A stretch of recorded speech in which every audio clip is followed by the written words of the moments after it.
وازيكم عاملين ايه؟ النهارده انا هتكلم عن حاجه مهمه جدا او افكت مهم جدا، وهو افكت بيخلي الحاجه تتحرك بشكل موجه كده او ويفي، وهو اسمه ويف وورد. تعالوا نشوف هنستخدمه ازاي.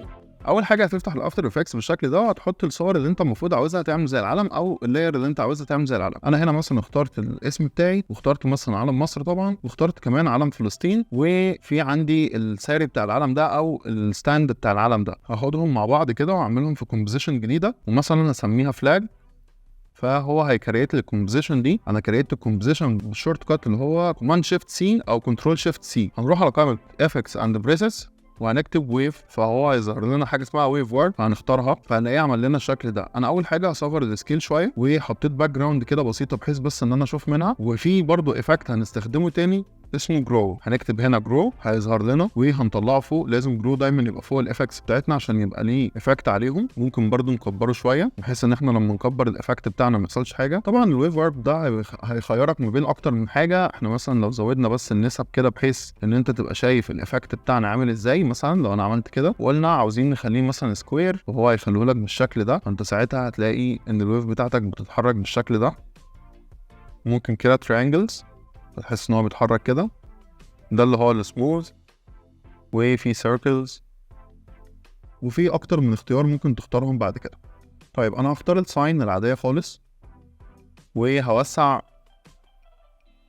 في العرض بتاع الويف بتاعتي، وهختار من هنا ليفت ايدج. هاجي بعد كده ممكن اقلل الطول بتاع الويف بتاعتي بالشكل ده، فهلاقيها بتتحرك بالشكل ده. احط الكي فريم بتاعتي في الشمال كده واصغر. ممكن برضو اخد سعر العلم ده اكبره شويه واعمله كده. طبعا لسه ما خلصناش. ممكن برضو عشان نخلي ليها جانب جمالي كده، فانا ممكن اجي هنا واكتب كلمه بيزير، فيظهر لك هنا كلمه بيزير وورد، هتختاره. بعد كده هتيجي تمسك البوينتس دي عشان تخليه كده كأن الهواء محركه. فلو جينا اتفرجنا كده هتلاقي العلم برضو بنفس الشكل، ولكنه واخد حته كده كأن العلم الهواء زقه جامد. طبعا ممكن تحط اكتر من واحد ويف لو انت عاوز العلم ياخد اكتر من اتجاه بشكل ما. يعني مثلا هنا ممكن تختار الزاويه اللي انت عاوز يلف فيها، فانا مثلا كده هيبقى بيعمل الشكل ده كأن في هواء داخل على العلم بتاعي من كل ناحيه، وانا دايما بفضل ان انا اعمل كده.